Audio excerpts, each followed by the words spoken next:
Hey guys, it's Mike here, and in this video, I'm going to be discussing Star Wars Episode 9, and more specifically, whether or not this upcoming movie will redeem the current Star Wars sequel trilogy. Now, as we know, the current Star Wars sequel trilogy began with Star Wars Episode 7, The Force Awakens, which would be the first sequel film following the events of Episode 6, Return of the Jedi. Being a sequel to the original trilogy, Episode 7 had a lot to live up to. After all, this film and those following it would not only have to carry on the legacy of the original trilogy, but would be continuing on from what many fans considered to be the perfect ending to the story presented in the movies. Furthermore, these sequels would be replacing what was previously covered in the Star Wars expanded universe. But despite all of these concerns, Episode 7 released as a major success, being one of the highest grossing films of all time and being largely acclaimed by critics and fans alike. However, Episode 7 was not without its problems, with the biggest criticism being that it was too derivative of the original Star Wars movie, Episode 4, A New Hope. Additionally, some of the characters didn't really have enough satisfactory backstory or explanations for why they were so prominent. For example, with Rey, the main character, we were never told why she was so powerful or even who her parents were. So although I do like Episode 7, and I've rewatched it many times since it was released in theaters, it definitely left a number of questions open and things that really had to be answered in the following films. Now, comparing this to Episode 4, which was mostly presented as self-contained, you could consider this to be a weakness of 7. However, if everything had panned out correctly in the way that it was presented to audiences, this likely wouldn't have been much of an issue upon rewatching it. After all, this is an epic tale that is meant to tell a single cohesive story over 3 films. Unfortunately, this is where the problems of Episode 8, The Last Jedi came into play.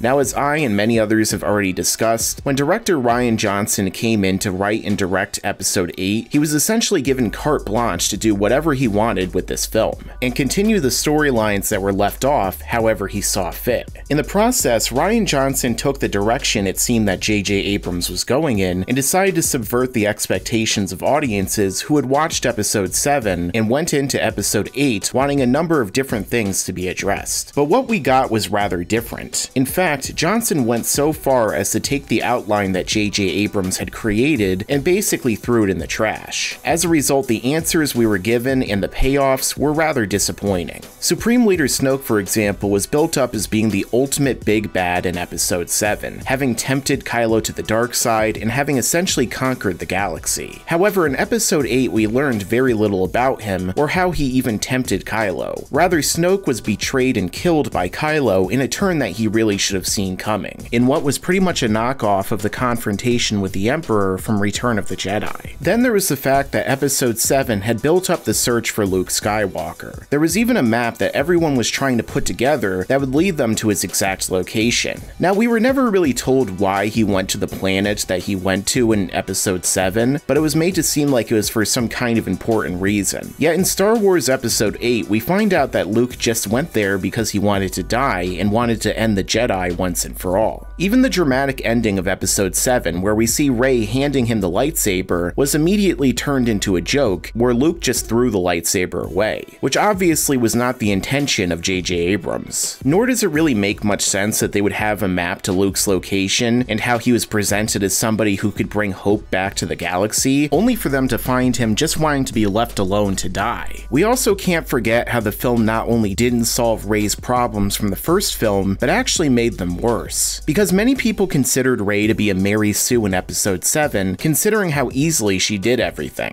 Whether it was flying the Millennium Falcon, resisting Kylo Ren, or defeating him in a lightsaber duel, she seemed unreasonably overpowered. But with the right in-universe answer, much of this could have been explained away. Rey could have been a virgin in the Force like Anakin. She could have been the child of Obi-Wan, or even Palpatine. Or the most popular theory was that she was actually Luke's daughter. Any of these possibilities could have given a solid explanation for why she was as powerful as she was. Yet, come The Last Jedi, Rey's parents are revealed to be nobodies who pretty much pawned her off for drinking money. The reason given for why she has her powers is because somehow the Force raised her up to match Kylo Ren and to be his opposite. Even though Luke was clearly still alive, as well as Leia, and I'm sure that there's other good Force-sensitive people in the galaxy. And despite the fact that Anakin had to train for years and years to become as powerful as he was, with the same being said for Luke, his son, somehow Rey reading Kylo's mind and training with Luke for 10 minutes made her an equal to the descendant of Anakin. She even did better than him in combat against Snoke's guards. So the entire thing is ridiculous and really doesn't work within the confines of everything we've been told prior in Star Wars. Then on top of all this, the way that Johnson used these characters in the story that he told around them was even more problematic, as it involved the destruction of the rebellion, essentially replacing the Empire with the First Order, butchering Luke's character by making him almost kill his nephew in his sleep, and then they killed him off at the end in a very uncharacteristic way. All of this left a large percentage of the audience feeling done with the Star Wars franchise, and as a result, it's left Episode 9 and J.J. Abrams in a very difficult position. Many people have already decided to boycott the final film in the trilogy, as they did with Solo. There's many who are already saying that it's impossible for this film to fix what Episode 8 broke, but I'm not entirely sure this is the case just yet. In fact, I think there's a possibility, even a slight one, that this new film could actually redeem the Star Wars sequel trilogy. Now, to reiterate, because of what happened in Episode 8, this would be a very monumental task, as JJ really has a lot that he would have to do to fix many of the issues from Johnson's film. But at the same time, you can argue that JJ is one of the most capable of doing so. After all, he made arguably the best Star Wars movie since the original trilogy. It was certainly the most financially successful, at least. Now again, while Episode 7 may have been derivative, at the same time you could tell that JJ is a fan of Star Wars. This was even apparent back when he was directing the Star Trek reboot movies, which were basically Star Wars movies set in the Star Trek universe. The Force Awakens had a ton of references to the original trilogy, as well as the prequels, all while presenting the story in a fun way. This is very different from how Johnson directed Episode 8, where it seemed like he was at times mocking the Star Wars brand and audiences, while doing his best to subvert every convention in the Star Wars franchise. But I think there are ways that you can definitely make this film better than the last one, and perhaps help bring some of these people back who were disenfranchised with it. Now, I'm not saying that JJ necessarily has to retcon everything that happened in Episode 8. That seems very unlikely, and I'm doubtful that Rey is going to just wake up from some kind of Force illusion created by Snoke in the next film, revealing that Episode 8 never happened, or that Luke secretly teleported himself to another point in the universe and has been hanging out with the Ewoks or something. However, there are certainly tweaks or adjustments that could be made to what happened in Episode 8 that could give more satisfactory resolutions. The biggest one I feel like would have to be with Rey's parents, as after all, the one who revealed this information to her was Kylo Ren. So it's possible that JJ will have it turn out that Kylo lied to Rey, and her parents' identity is completely different from what we were told. What they could do is have it be a dramatic twist, kind of like when Luke found out that Vader was his father in Empire Strikes Back. Instead of this, perhaps Rey will find out that Luke was her father. Maybe in this case, the reason why Luke didn't want to train her was because of problems that he sensed with her in the past, and his fear of her falling to the dark side, kind of like what happened with Kylo Ren. Maybe he even wiped her memory, yet some traces still remain. Perhaps they could even bring Luke back as a Force ghost, which most people have already predicted will happen. They could also potentially use flashbacks involving Luke to further flesh out Kylo's fall to the dark side, how he really encountered Snoke, who Snoke was, the Knights of Ren, plus a number of other things that simply weren't referenced or given a satisfactory answer in The Last Jedi. I mean, if they were really set on it, they could just have Luke somehow be alive, and they could even bring Snoke back from the dead, or maybe reveal that he actually transferred his essence to someone else, like Kylo or Hux, for example. These choices would probably cheapen the end of The Last Jedi and contradict some of what happened there, but at the same time, that's kind of what The Last Jedi did to The Force Awakens, because it's pretty hard to watch The Force Awakens then watch The Last Jedi and feel that this is one cohesive and continuing narrative. So there's definitely the possibility that Episode 9 will not be good, or that the damage of Episode 8 is irreversible and nothing that JJ does will fix it. In the end, JJ can only really do what Kathleen Kennedy and Disney allow to happen anyway. So if they're dead set on keeping with what The Last Jedi set up, then he could only really continue what Johnson put into place, even if it wasn't his own direction for the trilogy to begin with. So again, it all comes back to Kennedy and those in charge of Lucasfilm, just as so much has regarding the current trilogy and Disney Star Wars. And as it's been said before, much of the blame of Episode 8's divisiveness lies squarely on Kennedy's shoulders. However, perhaps JJ and Episode 9 will provide a new hope for Star Wars and its fans. It may seem impossible now, but then again, so did Luke turning his father back from the dark side. So much like Vader at the end of Episode 6, it's possible that the good in Star Wars will return, and the new trilogy, along with Disney Star Wars, will be redeemed. So what do you guys think? Will Episode 9 redeem the new trilogy and Disney Star Wars, or do you think it will be yet another negative addition to the franchise like The Last Jedi and Solo? Let me know down below. And if you're new to this channel, then make sure to subscribe and enable notifications so that you can see all of my videos right away when they come out. And if you like this video, then make sure to stick around, because there's a lot more to come in the future. Yeah, and you better subscribe, enable those damn notifications.